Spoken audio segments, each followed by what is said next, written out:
Hi, I'm Karen from RIP and I'm going to be taking you through finishing your fox shoulder mount. So let's take a look at where we're at. Alright, so as your fox has been drying, you'll have something quite similar to this. So now's the time to start removing all of the pins and the supports. So we're going to remove our Q-tips out of the nose, all of our pins out, and anything that we had in to help hold it into position. Now there will be slight variations on the ears, depending on what condition your ears were in. So here on this side, you can see that my ear was quite intact all the way down to the cartilage. So today what I'll do is I'll show you how to paint this one because this one's already dry and intact. But on this side, as you can see, I've got the inner ear has been cut quite short, so you can clearly see the ear liner. So this is where we're going to start using our epoxy, and we're going to build that up, but then we will wait for that to dry before we go ahead and paint that. So I've started to prep up some of my Apoxie Sculpt. So this is what you have in your kit. So it's the two-part Apoxie Sculpt. You have the natural and you also have the black. The natural is what we're going to use inside the ears, but for anything on the face that already has black existing, we're going to use the black. You can see that I've rolled some out a little while ago. Epoxy is always much easier to use once it's sat for a little while and it's started to set up. Otherwise it tends to feel quite sticky and it's quite difficult to use. So we try to let it harden up a little bit just for ease of use.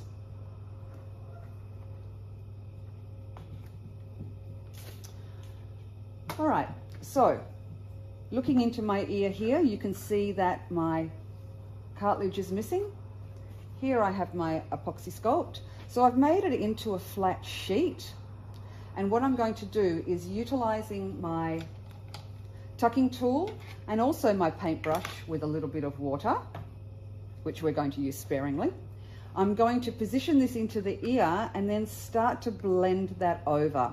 Now you can see I've made quite a large piece. So I'm going to tear that in half. And as I push this into the ear, what I'm going to be doing is using my tucking tool to create the cartilage that is missing and smoothing that into the existing ear. Sometimes you can do it in one section. Sometimes you need to do a couple of sections to get a really good result. Light water spray on your tucking tool, better than adding too much water in there. It's easier to add more. Then just start to blend this out into the ear. If you take a look at the texture of this ear, it is quite varied and there are a lot of ridges and variation, but the actual surface is quite smooth. So what we're trying to do is replicate that. So we want the surface to be smooth, but it doesn't really matter if we have some ridges in it because it's just going to match the other side anyway. So as I'm working up, I may need to add a little bit more in certain spots so that the contour or the profile matches the whole way around. And here you can see quite deeply into that area. So I'm just going to keep adding until I feel comfortable that when I've got him upright on the wall, it's going to blend through okay. So now I'm going to take a look at him upright and I can see that I can't see that big gap now where the cartilage ends, and all I'm going to continue to do is water spray my tucking tool and then just blend that, really pushing that away so that it comes out to nothing. And then when that dries, I'll be using my paint to paint over. What I would recommend is if you have one ear that you need to use your Apoxie Sculpt on and one ear that you don't, Apoxie Sculpt first, allow that to dry completely, and then when you paint both ears at the same time. Ideally, this looks a little bit different when it dries, so it's better to paint it once it's completely dry because then you'll be able to match your paint color exactly. So that's how we repair any of the gaps in the cartilage in the ear. Next step on the ears is actually doing a wash of color. Now we're going to use acrylic paint for this. When we use acrylic paint neat, it actually gets quite a plasticized look about it. So I find that by diluting it a lot with water and making it more of a wash, it gives it a more natural look. There is a lot of variation naturally within the ears, so all we're trying to do is even that out. You can see here that I've got quite a light area in there. So what I'm going to be doing is mixing my colors to sort of blend that so it's less obvious, so it looks like it's more one continuous piece of skin rather than that area. Even though this is all skin, you can just see through the preservation process, it has changed color a little bit in there. My ears on this fox are actually quite exposed. Some of you will find that you have quite a lot of fur covering those ears, so this won't be as important to get the color match correctly because most of the hair comes over. But when you've got really exposed ears like this, getting your color match is really quite key.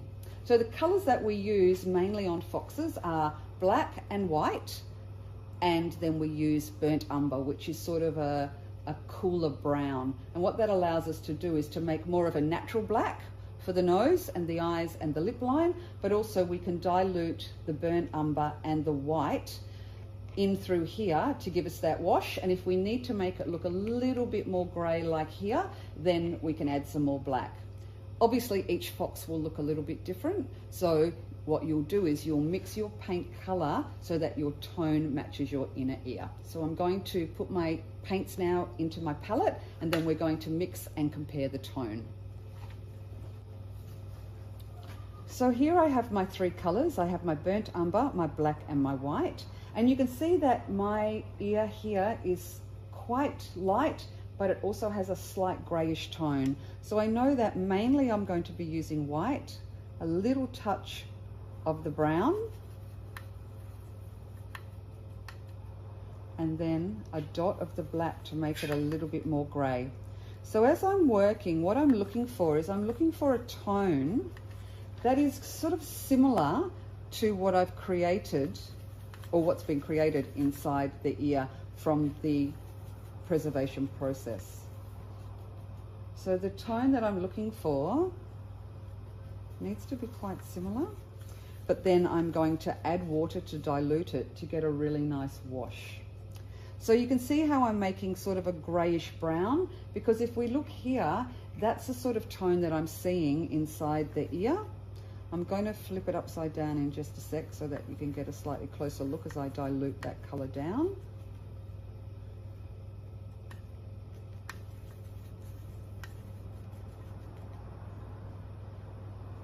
And I think I'm pretty close now. So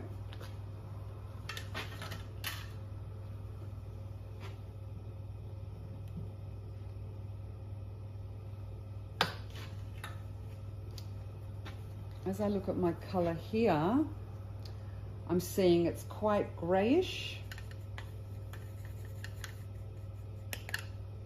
with a little bit of brown in it.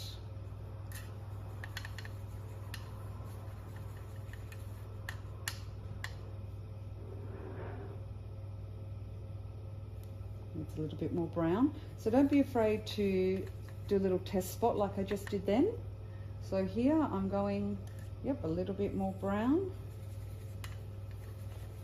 So each fox's ears are going to require a different proportion, so it's really hard to give you an exact formula for this part. So it's really just making it look more like the inner ear as you can. Okay, so I'm happy with that. Just taking a little bit of kitchen towel and blotting that away. So as I said before, if we were to just paint this on as it is, it would actually look quite artificial. So by using a little bit of water, which I'm just spraying into my palette, you can just spray it into a dish or directly onto your brush. And I'm just really going to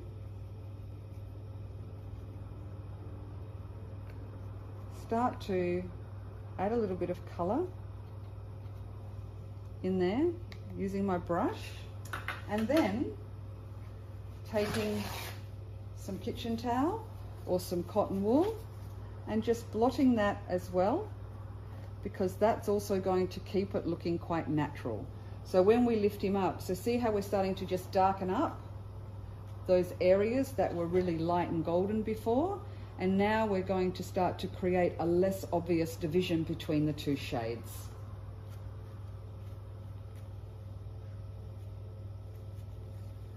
Working all the way to the edges, wherever there is an area that we are not happy with as far as the degree of lightness goes.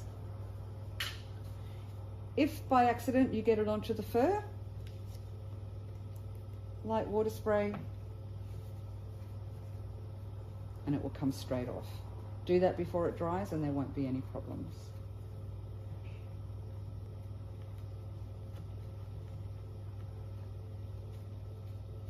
So that's how we're going to create more of a blended ear shape as far as the texture of the skin goes. All right, next is going to be our eyes. So I'm going to just work on one eye to show you. So you'll see that around your eye, you're going to have a little bit of dried clay, maybe a little bit of hide paste. Just use the pointed end of your tucking tool just to smooth this away, so that you're just keeping your eye quite clean. And also what we're going to do now is we're going to be creating that beautiful black eye rim that foxes have with our black Apoxie Sculpt. So we want to make sure that we haven't got any of the clay that's going to interfere with that. So a combination of Q-tip with some water on it, but we're not spraying water directly onto our mount at this stage, because we're just wanting to keep it dry. And again, in here, I can see a little bit of white that I just want to remove.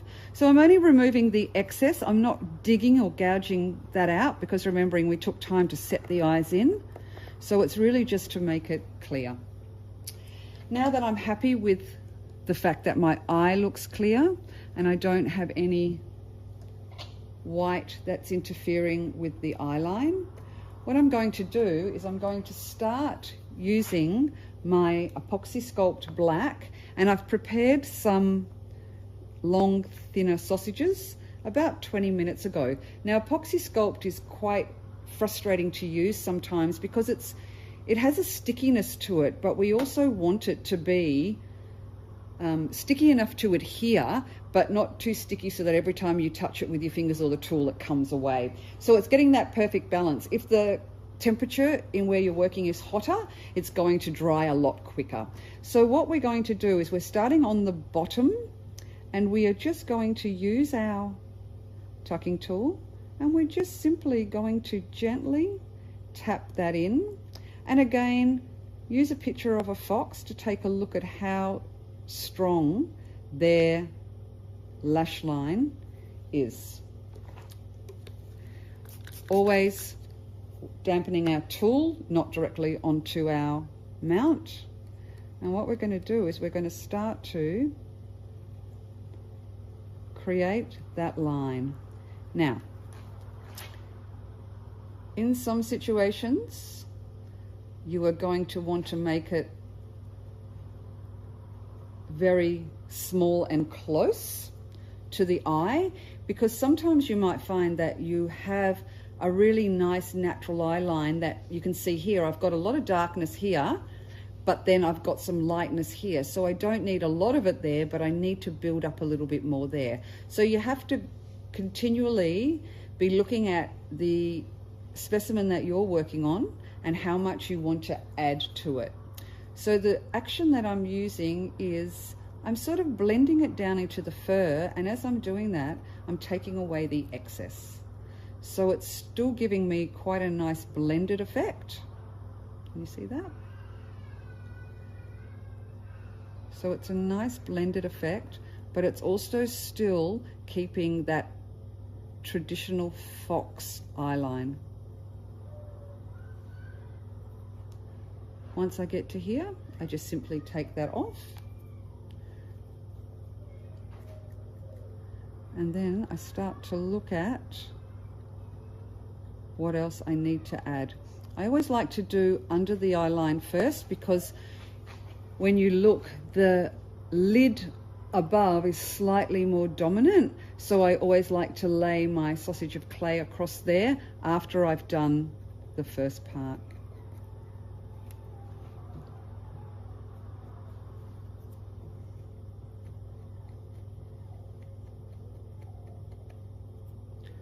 So as I'm checking, I'm looking for how much color I've got left in the skin, and do I need to add a little bit more, or is that plenty?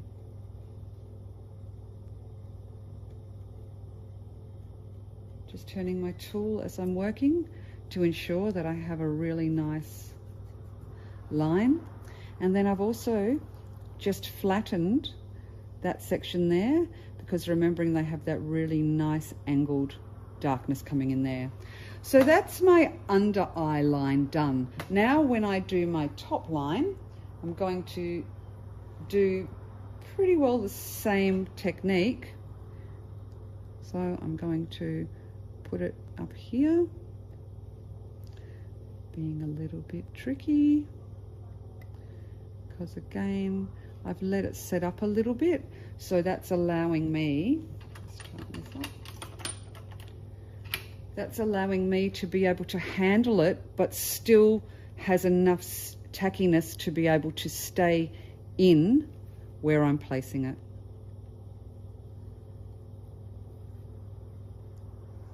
So as I said, I had quite a good shape here, but I did have to just spread that out a little bit more for that corner, because it was missing a little bit.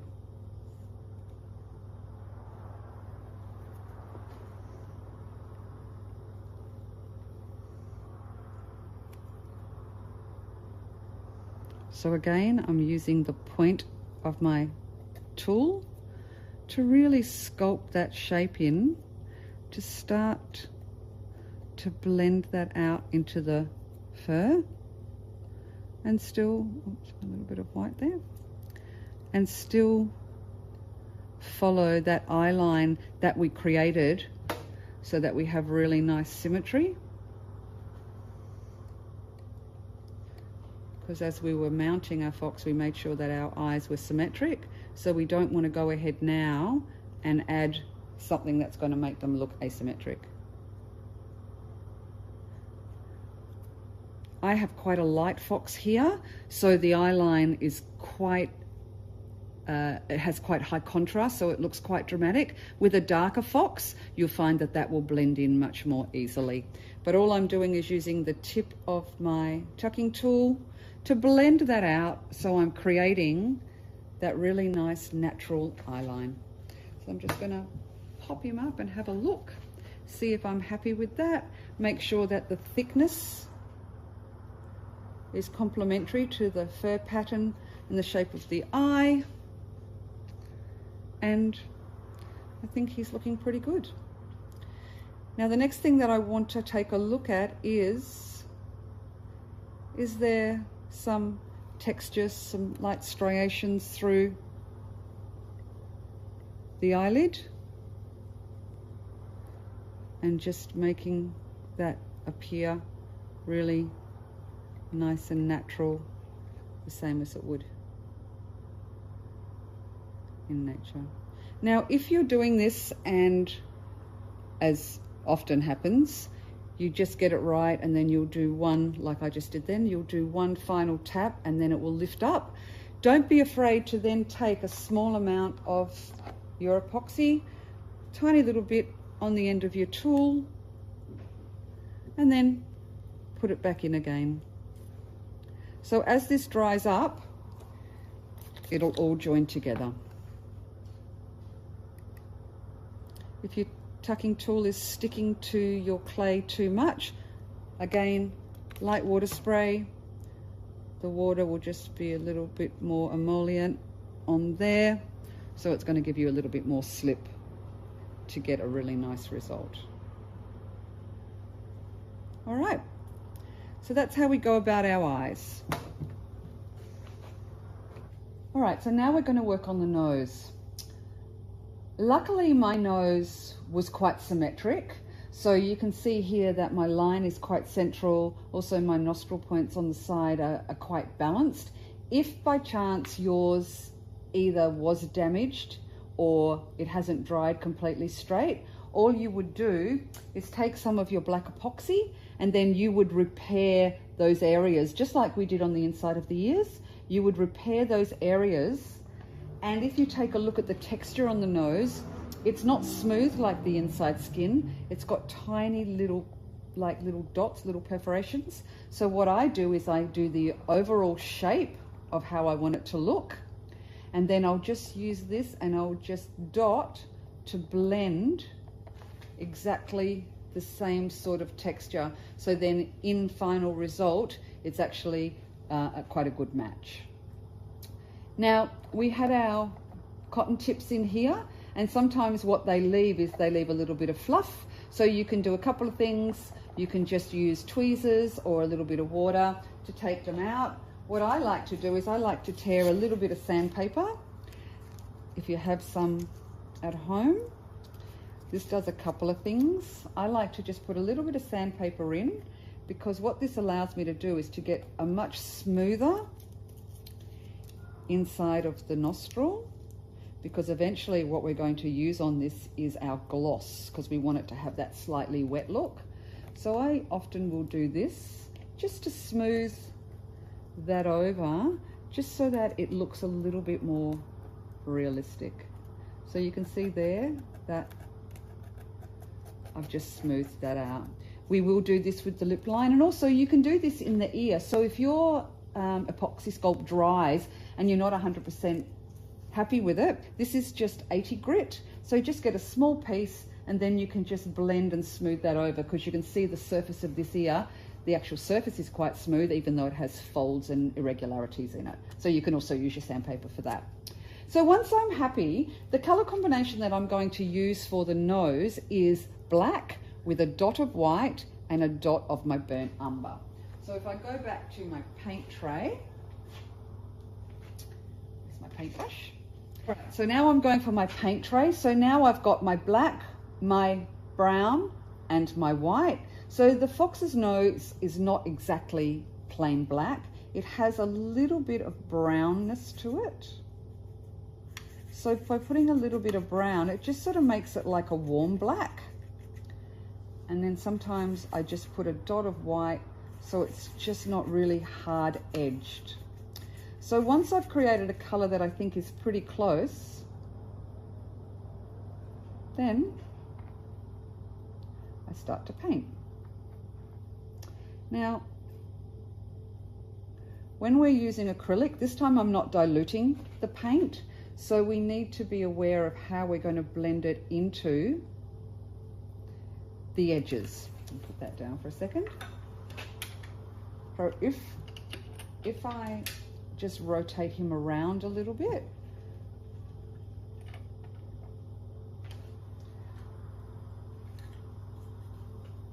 what that allows me to do is to see right inside my nostrils, because I want them to be dark the whole way in. So just by twisting my brush. But this is also going to allow me to edge my paint through that center. So it's going to allow me to paint all of my nose, but as I'm going towards the end, I'm just using really light brush strokes, because I don't want to create a solid hard line. So if you have a look at the way foxes' noses blend, it's almost like the black skin sits underneath the fur. So you don't want to create a solid line. You want to be able to paint, and then as your paintbrush dries a little bit, you're just going to lift that back. So you can see now that I'm getting a much darker nose, but I'm not creating an artificial hard line. So I'm going to do that the whole way around. And again, this is not diluted paint. This is just the mix of color, black with a dot of the burnt umber and a little dot of the white as well, just to give it that really nice natural black that foxes have, or that mammals have.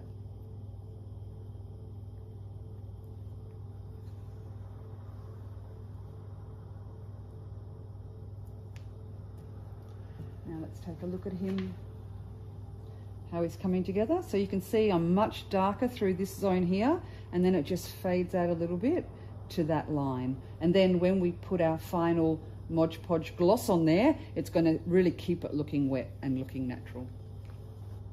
All right, so now I've completed the nose, so you can see how I've brought that in down to the center of the lip. What I like to do is to just check for any irregularities in the skin or the hide paste as it's drying. So sometimes I will just do a little bit of sandpaper just to make sure it's smooth. It's always much easier to paint when the surface is smoother. And he actually looks pretty good. So I'm not sanding the skin, I'm folding my sandpaper and I'm going right in that seam because that's where we're going to start with our dark paint. So I'm just making sure that everything's sort of relatively smooth. All right, so using the exact same color that I used on the nose, what I'm going to do is I'm going to work it into the lip line. Ideally, I want it to be very deep in here. So as you can see, if I just start to put some dark in there, the difference is it creates a really solid dark lip line, but I don't want to bring that line out onto the fur again to create an unnatural look. So if we look at how the nose sits, we don't want to create a very hard solid line, we want it to be blended out, and it's exactly the same with the lips. We want to smooth out any of the light that we can see. So can you see up in here how I had a little bit of a chip out of the lip here? So I want to be able to create some darkness in there. And also I had a little bit of fur missing here. So I'll show you what to do with that at the end. But now I'm wanting to just dip right in, and these brushes are great because they're angled brushes. So it's going to allow me to get really deep in there. So you can see that I don't really have paint on the metal, I only have paint on the tip of my brush. So that allows me to go in and work that in without having paint going on the fur, because I'm really just wanting to create that super dark lip line, but I still want it to look really natural. So I don't want to get paint out here. So you can see I'm starting to get that great shadow to emphasize the lip line, but I've still also got all that natural fur there. So as I come up into here,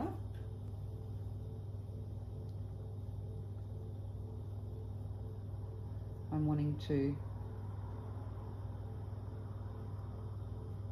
create and go slowly, add a little bit, and then stop and take a look front on and see, is that making it look better?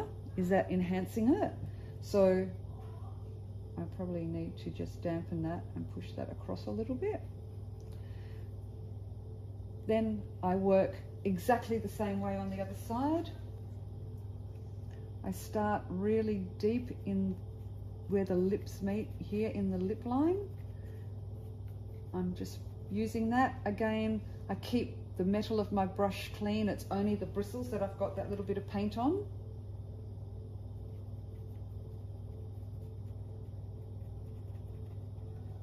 So that I'm really just enhancing that lip line without creating an unnatural shape.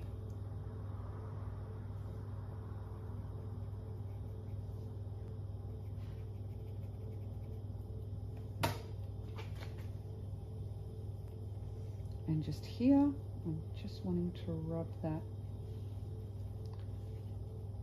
in there. Oh.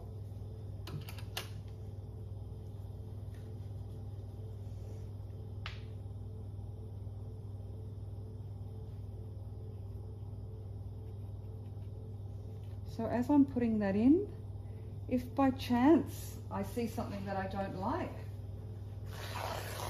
just take a piece of absorbent paper, kitchen towel, and then just blot that away while it's still wet, and you'll find that it will blend away quite easily. So now I can see that I've got quite a nice shape on my lips. There's a little bit more here that I'd just like to touch up. So I've got a nice shape on my lips. I've got really nice definition. I've got some good symmetry. And I've just got that little bit of fur missing there.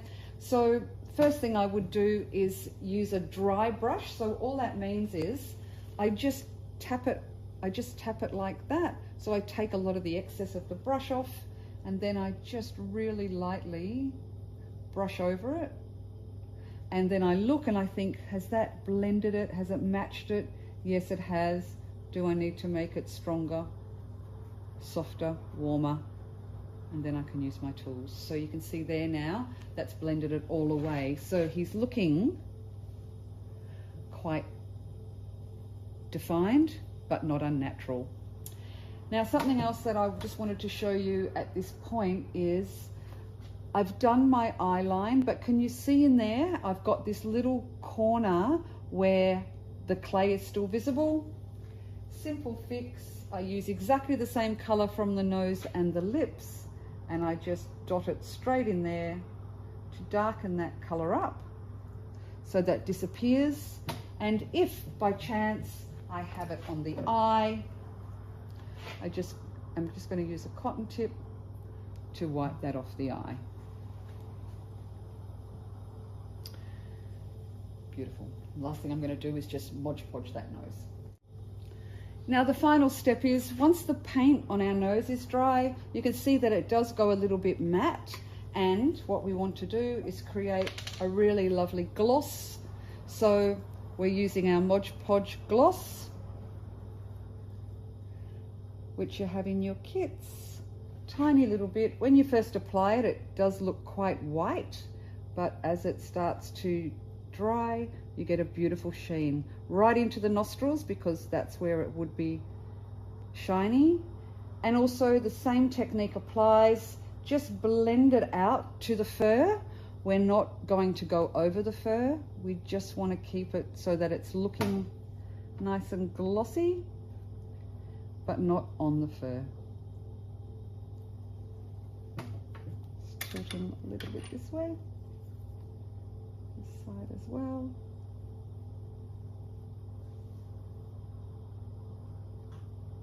Lightly blended. So be light-handed with your paint around the edges, and also with your Mod Podge.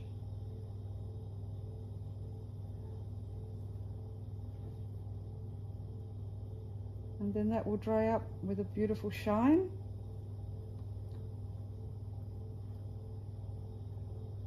In a matter of minutes.